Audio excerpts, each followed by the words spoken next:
안녕하세요. 돈이 되는 쓸모있는 정보를 소개하는 머니쓸모입니다. 여러분, 경제 뉴스를 보다 보면 심심치 않게 등장하는 단어가 있습니다. 바로 CPI. CPI 발표로 증시가 요동쳤다. CPI 상승으로 금리 인상 우려가 커졌다. 9월 금리 인하 좌우할 7월 CPI의 촉각. 이런 뉴스 제목들 한 번쯤은 보셨을 텐데요. 도대체 CPI가 뭐길래 경제 전체를 흔들 수 있는 걸까요? 오늘은 CPI가 무엇인지, 그리고 금리와 증시에 어떤 영향을 미치는지 알아보겠습니다. 끝까지 보시면 앞으로 경제 뉴스 보실 때 더욱 쉽게 이해되실 겁니다. 먼저 CPI의 정의부터 살펴볼게요. CPI, Consumer Price Index, 우리말로 소비자 물가 지수입니다. 한마디로 소비자가 구매하는 상품과 서비스의 가격 변동을 나타내는 지수예요. 요즘 물건들이 얼마나 비싸졌나 싸졌나를 숫자로 보여주는 지표입니다. 우리가 일상에서 요즘 물가가 너무 올라서 장보기가 겁난다 라고 말하잖아요. 바로 이런 체감을 수치화한 것이 CPI입니다. 예를 들어 볼게요. 작년 같은 시기에 비해 라면 가격이 10% 오르고 기름값이 15% 오르고 집세가 5% 올랐다면 이런 변화들을 종합해서 CPI 상승률을 계산하는 겁니다. 그런데 여기서 꼭 알아야 할 개념이 하나 더 있습니다. 바로 인플레이션. 인플레이션은 우리말로 물가 상승을 의미합니다. 정확히는 여러 가지 물건의 가격이 상당히 오랫동안 지속적으로 오르는 현상을 말합니다. 소비자 물가지수 그래프를 보면 물가가 계속 오르는 추세를 확인할 수 있습니다. 이는 통화량 증가로 인해 화폐의 가치가 하락하면서 물가가 지속적으로 상승하는 현상입니다.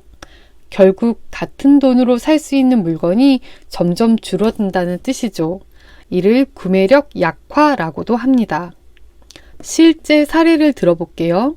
2022년에 러시아 우크라이나 전쟁의 영향으로 밀가루, 식용유 등 원자재 가격이 급등했습니다. 그 결과 국내 식품업계는 줄줄이 가격을 인상했고 우리가 사는 라면, 과자, 빵 등의 가격이 모두 인상되었던 기억 나시죠? 그렇다면 CPI가 왜 이렇게 중요한 걸까요? 세 가지 이유를 알아보겠습니다. 첫 번째, 인플레이션을 정확하게 측정할 수 있기 때문입니다. CPI가 상승한다는 것은 물가가 올랐다는 직접적인 증거입니다. 정부와 중앙은행이 경제 상황을 파악하는 가장 중요한 지표 중 하나입니다. 두 번째, 중앙은행의 통화정책 결정에 핵심적인 역할을 합니다. 중앙은행은 물가 안정을 가장 중요한 목표로 설정하고 있는데요. 기준금리를 올릴지 내릴지 결정할 때 CPI를 중요하게 참고합니다. 첫 번째, 경제 전체의 상태를 진단할 수 있습니다. CPI 상승률을 보면 경제가 과열되었는지 아니면 침체되었는지 판단할 수 있습니다. 너무 빠르게 오르면 경제 과열, 너무 낮거나 떨어지면 경제 침체의 신호일 수 있습니다. 실제로 많은 투자자들이 매달 CPI 발표일을 달력에 표시해두고 기다릴 정도로 중요한 지표입니다. 이번에는 CPI와 금리의 관계를 자세히 알아볼게요. 미국의 경우 노동통계청에서 매달 15일 이전에 CPI를 발표합니다. 이날은 전 세계 투자자들이 주목하는 날인데요. 왜냐하면 달러는 기축통화이고 미국이 세계 최대 경제국이기 때문입니다. 그렇다면 CPI 발표 결과에 따라 어떤 일이 일어날까요? CPI가 예상치보다 높게 나왔을 때는 인플레이션이 예상보다 심각하다는 신호입니다.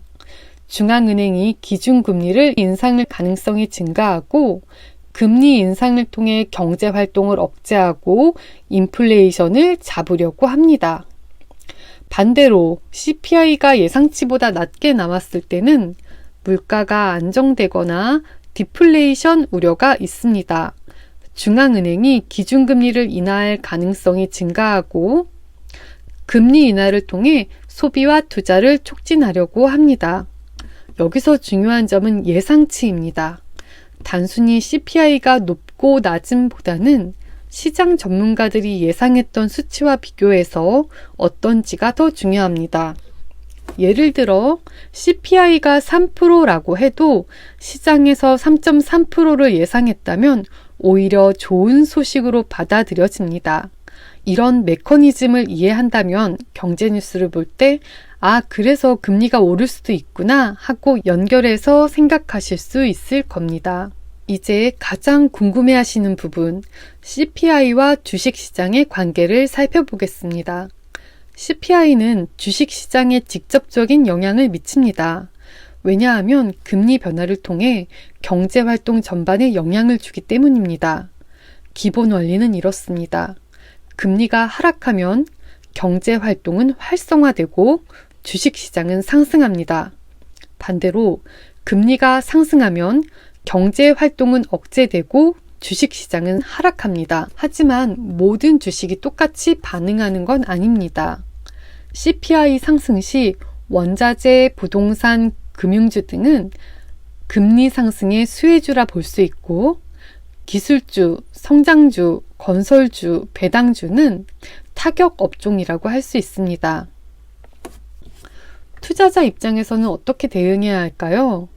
CPI 발표 전후로는 변동성이 클 수 있다는 점을 인식하고 본인 포트폴리오에 금리 민감 주식이 얼마나 있는지 점검해 봅니다. 그리고 단기적 변동에 휘둘리지 말고 장기 관점을 유지하는 것이 좋겠습니다. 오늘은 CPI에 대해 알아봤는데 어떠셨나요? 핵심 내용을 한 번 더 정리해 보면 CPI는 소비자 물가 지수로 우리 생활의 물가 변화를 나타내는 지표입니다. CPI가 상승하면 금리 인상 압력이 있고 주식시장은 조정 가능성이 있습니다. 반대로 CPI가 하락하면 금리 인하 가능성이 있고 주식시장은 상승을 기대할 수 있습니다. CPI는 경제 전반의 상태를 진단하고 미래를 예측할 수 있는 중요한 지표입니다. 이제 경제 뉴스에서 CPI 발표라는 단어가 나오면 금리와 증시에 영향을 줄 수 있겠구나 라고 연결해서 생각하실 수 있을 거예요. 투자하시는 분들이라면 매달 CPI 발표 일정을 확인해 두시고 시장의 흐름을 읽는 데 활용해 보세요. 오늘 영상이 도움이 되셨다면 구독과 좋아요 눌러주세요. 다음 영상에서 뵐게요. 감사합니다.